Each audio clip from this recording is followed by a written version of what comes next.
Tolotra ny aravatsika rehetra ny tokantrano indray zao arivariva zao. Raha ny vinavinan'ny toetrantsika arapitso dia tsy dia nisy ovana firy raha mihoatra ny androany satria mbola vinavinaina mety zavona na zavotany hatrany aty amin'ny faritry ny avoatany sy amin'iny faritra Atsimonosy iny ankoatran'ny Morontsiraka zany. Dia ny any an-dranomasina mety aherina ny Onjabe an-dranomasina aty amin'ny faritry Morombe ka hatraty amin'ny faritry Tolanaka mila mitandrana ny mpiandrika amin'iny Morontsiraka iny. Zao ary zany ny mety vinavinan'ny toetrantsika rapitso maraina. Rapitso maraina dia vinavinana isy orana malefaka ny aty amin'ny faritry Savasy, faritra Analanjorofo iny, isy toraka zany koa aty amin'ny faritra Atsimo Atsinanana.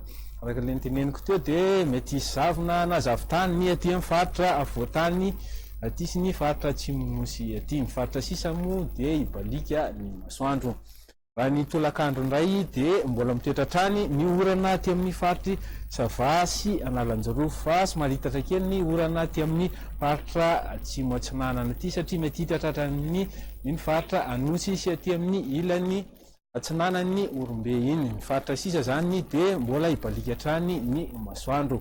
Raha ny maripana voavinavina rapitso maraina dia amin'iny Morontsiraka Atsinanana iny zao dia eo amin'ny 17 hatramin'ny 20 degré Celsius. Ny avoatany eo amin'ny 4 hatrany amin'ny 7 degré Celsius ary ny amin'iny faritra Atsimo andrefana iny dia somary latsaka kely izay tafidina 19 degré Celsius.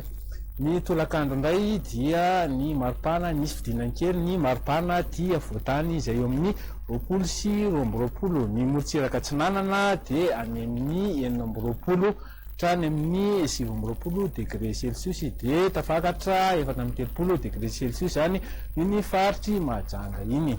Toy izao indray ny toetrandro amin'ireto tanan-dehibe ireto. Isy orana ny any Paris ary fandimby sy masoandro any Nairobi sy Johannesburg.